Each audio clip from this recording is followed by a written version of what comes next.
This happened one winter night at my friend Luke's house. We'd planned to have a sleepover since both of Luke's parents were out of town for their anniversary. It was probably about midnight when the two of us got bored and figured we'd go downstairs to the house's unfinished basement where Luke's family computer was. The computer was really old and huge in comparison to what we have today, so naturally it was also extremely slow. But we could still visit many popular websites at the time, so long as we had enough patience for them to fully load. One we would visit quite often was called Omegle. As far as I know, this site is still really popular today. It's basically an online video chat room type site where you get paired up with random strangers. You talk to someone until you get bored, and then you skip to the next person. That's all there really is to it. We did this for a few minutes and met a few different people, but nothing really of note. Now, this was around the time when Omegle first added the feature where you could input your interests and get paired up with people who put in the same interests as you. We both thought it would be funny to put in the name of our town. We did this and then clicked the start a chat button. It took a minute to find someone to connect us with, but eventually the loading circle went away and the chat showed the usual "you're now chatting with a random stranger" message. The other person's video screen was just black, which kinda caught us both off guard. The two of us both squinted our eyes and got closer to the screen. We even turned up the brightness all the way in the computer's settings, thinking it was an issue on our side, but it was still just complete blackness. Luke took over the keyboard and started typing in the chat. "Hey dude, I think you forgot to turn on your webcam." Almost instantly a reply came back. It was a link, a really long one consisting almost entirely of just random nonsense characters.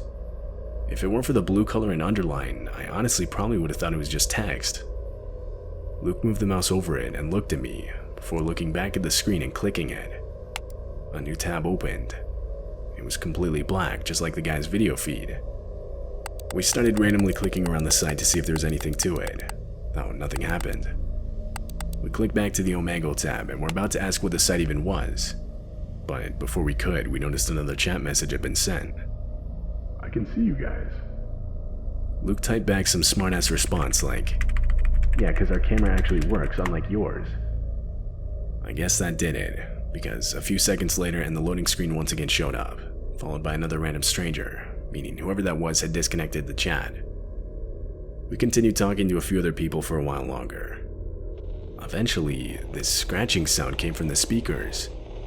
It wasn't coming from Omegle. We started flipping through the few tabs we had opened in the hopes of finding which one was producing the sound. That's when we came to the tab we had opened earlier. It was no longer black. A video was playing, and it now looked like a road of some sort. We could even see a couple cars passing by, but there was no one else around. We continued watching as the camera began walking down the street, passing by trees and dimly lit gas stations and closed shops. Finally, the camera turned into a small suburb. My heart dropped when I recognized the location. It was about a quarter mile from where we were. The camera turned from street to street, hiding behind trees and streetlights. Our eyes were glued to the screen as we both prayed it would make a wrong turn.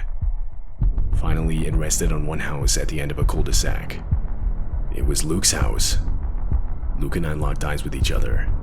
We both sprinted to the top of the stairs and locked the door leading to the basement. We then turned off all the lights down there. When we returned to the computer screen, the camera was now in the backyard. It was like it was searching for something. It then stopped on a flower pot. A hand reached out in front of the camera and pulled out a hidden spare key to the house. Panicked, I held my finger on the power button to the computer and the screen went black. We now sat in complete darkness. We hid under the desk and just listened. The familiar creaking from the back door echoed out from upstairs. Heavy footsteps followed. This had to have gone on for at least 10 minutes, during which there was nothing we could do. The home phone was back upstairs. Eventually, the footsteps came right up to the downstairs door. We could hear the handle slowly turn until it was stopped by the lock. The footsteps walked away and faded into complete silence.